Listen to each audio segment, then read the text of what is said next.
네, 안녕하십니까. 방금 소개받은 오라클의 장성호입니다. 오늘 빅데이터의 발전이 청년 일자리에 미치는 영향이라는 제목으로 해가지고 15분간 발표하도록 하겠습니다. 일단 전체적으로 제가 말씀드릴 내용을 간단히 정리를 좀 해봤습니다. 일단 오늘 기술 트렌드를 말씀을 드릴 거고요. 오늘의 대표 화두는 IoT입니다. IoT를 한마디로 정의하면 그동안 전기가 통하던 저희가 많은 장치들을 썼었죠. 근데 이 장치들은 전기만 통했지 인터넷에 연결되어 있지는 않았습니다. 근데 이제 인터넷이 널리 퍼지고 관련 기술이 퍼지면서 이러한 디바이스가 인터넷에 연결되는 거죠. 블루투스가 됐든 와이파이가 됐든. 그러면 여기 보시는 이 저희 천장에 있는 이 전구도 그 저희 소켓에 하나 벌브가 이제 인터넷에 연결되는 벌브를 하나 껴주면 이제 어떤 일이 바뀌게 되냐면 이제 제가 이 전기를 켜려면 여기 와서 켜야 되는 거죠. 이제 그 소켓만 바꿔주면 이제 제가 차를 타고 가면서 아이패드를 보면서 이 방에 있는 전기를 껐다 켰다 할 수 있는 거죠. 그리고 이 방에 어떤 센서가 있다고 한다면 그 센싱된 데이터를 제가 이동하면서 보면서 제가 컨트롤할 수 있는 겁니다. 즉 양방향 통신이 가능한 거고요. 이제 그 장치들이 인터넷에 연결된 상태로 센서를 내재하게 되면 자신이 센싱한 데이터를 보내주고 저는 그 데이터에 기반해서 판단을 한 다음에 컨트롤 정보를 다시 보내주게 되면 저와 기계가 이제 커뮤니케이션을 하게 되는 겁니다. 그 모든 것들을 관통하는 키워드는 IoT라고 봤을 때 오늘 제가 드릴 말씀은 IoT는 발전할 수밖에 없습니다. 그게 기술의 어떤 방향인 거고요. 그거에 의해서 네트워크 효과에 의해서 빅데이터가 커질 수밖에 없다는 겁니다. 아시는 것처럼 네트워크 효과는 N개의 노드가 있을 때 노드 1개가 추가되면 링크는 N개가 추가되는 거죠. 그래서 새로운 노드가 추가될 때마다 링크의 개수는 기하급수적으로 늘어나게 되는데 제가 방금 말씀드린 것처럼 IoT가 이루어지게 되면 데이터는 센싱한 데이터를 제가 받고 제가 판단해서 컨트롤한 데이터를 제가 그 디바이스로 보내거든요. 링크를 타고 데이터가 왔다 갔다 합니다. 그리고 그 데이터를 어딘가에 저장을 해두게 되면 그게 빅데이터가 되는 거죠. 그래서 IoT가 발전하면 필연적으로 네트워크 효과에 의해서 그 사이를 오가는 데이터는 커질 수밖에 없고 그 데이터들을 어떠한 목적으로 예를 들면 좋은 서비스를 만들기 위해서 다양한 목적으로 분석을 하고자 하게 되면 저장을 하게 되고 그러니까 네트워크 효과에 의해서 그 데이터 양은 기하급수적으로 늘 수밖에 없기 때문에 빅데이터는 그냥 어떤 잠깐 왔다 사라지는 패션이 아니라 이제 도리어 저희가 풀어야 할 숙제일 수밖에 없다라는 거고요. 지금은 기술의 시대인데 특히 파괴적인 기술입니다. 저희가 번역을 파괴했는데 디스트로이가 아니고요. 디스트럭트가 아니고 디스럽트입니다. 한마디로 정의하면 갑자기 튀어나와서 세상을 확 바꿔버리는 그러한 기술의 시대라는 거죠. 여기 나온 7가지 기술들이 앞으로의 세계를 바꿀 기술 핵심적인 기술이라는 것을 얘기하고 있고요. 중요한 거는 이것을 관통하는 여러 가지 기술 중에 핵심은 IoT라는 거고요. 이제 IoT는 앞서 말씀드린 것처럼 이제 전기 장치들이 다양한 방법으로 인터넷에 연결되고 센서를 갖춰가지고 센싱한 정보를 보내고 그 다음에 제가 컨트롤하는 컨트롤 데이터를 받아서 움직이는 그래서 실제로 저와 이제 커뮤니케이션 할 수 있는 그러한 디바이스가 늘어나는 시대가 되는 거고 집에서 자동차에서 그 다음에 몸에 착용하는 거에서 글래스에서 웨어러블에서 모든 부분에서 이제 IoT가 앞으로의 모든 기술을 주도할 것이라는 거고요. 중요한 거는 앞서 말씀드린 것처럼 네트워크 효과에 의해서 IoT가 발전하면 발전할수록 그 사이를 오가는 데이터 양은 늘어날 수밖에 없고 그 데이터를 저장하고 분석하는 그 작업은 지속적으로 늘 수밖에 없다라는 것이죠.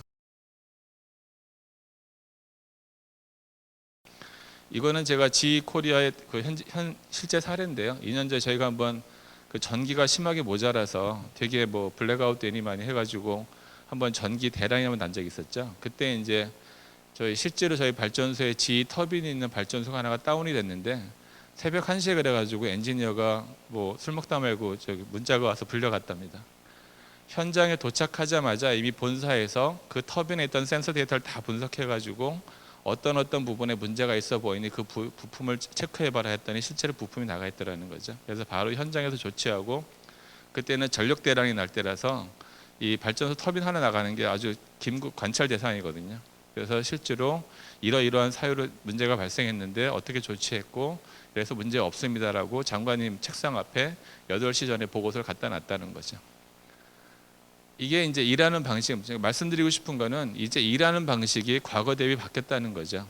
센서를 모든 설비에 센서를 내장해서 그 데이터를 클라우드에 아마존에 구축해 놓고 그 데이터를 실제로 전 세계에 있는 사람들이 SNS를 통해 가지고 동시에 보면서 분석해서 자기 관점에서 의견을 내고 종합한 다음에 실질적으로 이 부분이 문제니까 이걸 해결하라고 현장에 뛰어간 엔지니어한테 바로 전달해서 엔지니어가 바로 조치해서 전체적으로 턴오버에 들어간 시간을 엄청나게 줄이는 그러한 효과를 얻었다는 거고, 그리고 이게 이제 앞으로 이제 하나의 일하는 패턴이 될 거라는 거고요. 이제 이것을 이제 직원 입장에서 제가 그 회사의 직원이라고 봤을 때 보면 모든 일은 이제 SNS로 되는 겁니다. 모여서 하는 것도 있겠지만 실제로 일하는 것들은 전 세계에 있는 직원들하고 SNS로 일을 하게 되고요. 데이터에 대한 저의 관점이 있어야 되는 겁니다. 제가 보기에 데이터는 이렇다라는 게 저의 뷰가 있어야 되는 거고, 그 다음에 세 번째로 항상 강조해도 지나치지 않은 영어가 되셔야 됩니다. 영어가 안 되시면 글로벌 컴퍼니에서 이런 걸 하실 수가 없는 거죠. 이 세 가지. 그래서 SNS로 지금 친구들하고 커뮤니케이션 하는 것뿐만이 아니라 저희 오라클도 마찬가지입니다. 저희도 오라클 내부 소셜 네트워크 있거든요. 요새는 메일 잘 안 씁니다. 그냥 급하면 바로 소셜 네트워크 해가지고 관련자 SNS로 저희 소셜 네트워크로 딱 만들어가지고 뿌리고 바로 메시지 주고받으면서 어디서든지 톡을 하면서 하는 거죠. 그래서 메일처럼 저 사람이 수신하기를 기다리고 하염없이 기다리는 그럴 일이 필요가 없는 거죠. 그래서 SNS로 일을 하고 당연히 영어에 기반이고, 중요한 거는 회사가 이제 데이터를 모으기 때문에 그 데이터를 바라보는 분석하는 저만의 뷰가 반드시 있어야 됩니다. 즉 제 업에 대한 제 이해를 가지고 그 데이터를 분석해서 저만의 견해를 낼 수 있어야 된다는 거죠. 그래서 그러한 자질이 반드시 필요되어야 된다는 거고, 중요한 거는 그러한 자질을 갖출 수만 있다면 어느 분야를 막론하고 데이터가 늘어나기 때문에 어떤 일자리 부분은 저희가 가져갈 수 있다라는, 그래서 어떤 빅데이터의 보편화적인 일상화되는 빅데이터로 일을 하는 그러한 사회 살게 될 거다라는 그런 말씀을 좀 드리고 싶습니다.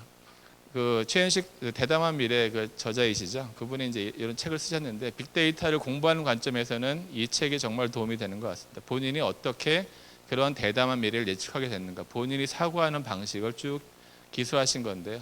다독하고 팩트를 찾아내고 그것들을 끊임없이 연결하고 거기에 어떤 관통되어진 어떤 패턴을 찾아내 가지고 본인의 의견으로 만들어내고 다시 점검해보고 확인하고 적용해보는 그런 어떤 일종의 싱킹 프로세스가 이 책에 잘 정의되어 있는데, 앞서 말씀드린 것처럼 빅데이터를 잘 하시기 위해서는 데이터를 분석하는 기술이 반드시 필요하고요. 그 데이터를 기반으로 본인만의 어떤 인문학적인 어떤 이해 통찰들을 묶어가지고 본인의 견해를 만들어내는 싱킹 프로세스까지 가야 제대로 된 저희가 말하는 데이터 사이언티스트라고 말씀을 드릴 수가 있을 것 같습니다. 저희 나라는 안 그렇지만 외국은 요트 산업이 엄청나게 큽니다. 자동차보다 더 크거든요. 요트 산업이. 그래서 그 요트의 포뮬러 1입니다. 그래서 아메리칸 컵이라고 3년에 한 번씩 3년이나 4년에 한 번씩 열리고요. 그냥 심플합니다. 여기 부표를 놓고 배 타고 가가지고 가장 빨리 돌아오면 되는데, 이제 이 배의 형태가 계속 바뀌고 있고 이제는 쌍익이 돼가지고요. 저기 하늘을 떠가지고 바람 타고 날아갑니다. 그래서 아무튼 중요한 거는, 근데 포뮬러 1은 길이 있으니까 길을 빨리 가면 되는데 여기는 바다거든요. 조류가 있고 바람이 바뀌고 하기 때문에 배가 절대 그냥 직선으로 가면 안 됩니다. 계속 바람과 조류에 따라서 바꿔가면서 가야 되는데, 그런 상태에 맞춰 가지고 계속 돛을 바꿔가면서 최단으로 가야 되거든요. 즉 상황에 대한 일단 실시간 반응이 제일 중요한 게임이거든요. 그래서 이제 이걸 하기 위해서 일단 오라클이 이제 그런 그 팀을 후원하는데, 배에 400개의 센서를 달아가지고 센싱한 다음에 그걸 뒷단에서 분석해가지고 실시간으로 그 배 위에 있는 10몇 명의 크루들한테 시계로 보내가지고 조작하게 해가지고 최단 시간으로 돌아오는 그 사례입니다. 근데 제가 드리고 싶은 말씀은 뭐 아메리칸컵 배에 돌아가는 게 아니라 이 시스템입니다. 즉 어떤 무엇이든 됐든 간에 거기에 센서를 달고 센서 데이터를 수집해가지고 뒷단의 시스템에서 분석을 하고, 분석한 거에 데이터에 기반해서 어떤 디시전 포인트를 잡아가지고 실시간으로 바로바로 사람들한테 액션을 지시하면 사람들이 움직여서 전체적으로 어떤 목표를 이뤄내는 이 조합이 전형적인 IoT와 빅데이터에 기반한 의사결정 프로세스라는 거죠.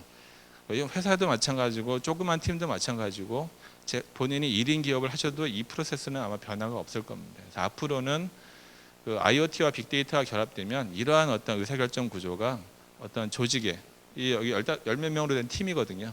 이 팀이 코스를 바다 위의 코스를 최단 시간으로 돌아오는 목표를 하기 위해서 전원 자기를 열심히 해야 되는데 이제 전체 그 디바이스 센서 데이터를 이용해서 분석하고 그다음에 의사결정하고 하는 이런 체제로 움직이는 게 이제 모든 거에 어떤 도움이 될 거다라는 그런 말씀을 좀 드리고 싶었습니다.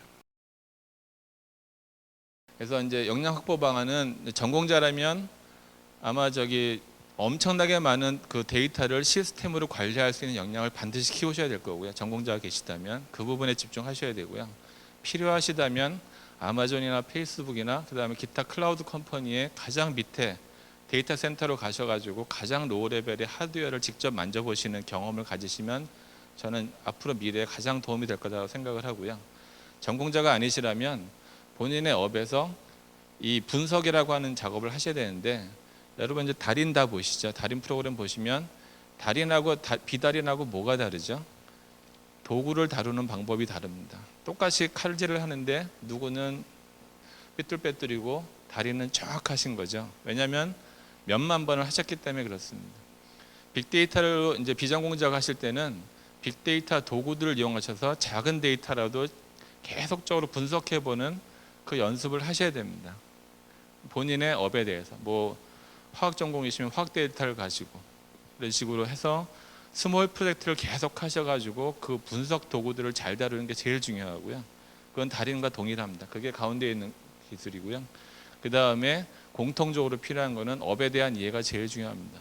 아무리 데이터를 분석해서 0.99의 상관관계를 찾아내더라도 그것이 어떤 이론에 근거해서 이렇다라고 원인이다라고 제가 저스티파이 할 수 없으면 헛된 분석이 되는 거거든요. 그래서 업에 대한 정확한 이해, 그 어떤 백그라운드 프로세스에 대한 정확한 이해를 기반으로 분석이라고 하는 기술이 추가될 때 제대로 된 빅데이터 역량, 분석 역량을 갖췄다라고 얘기할 수 있겠다라는 부분이 되겠습니다.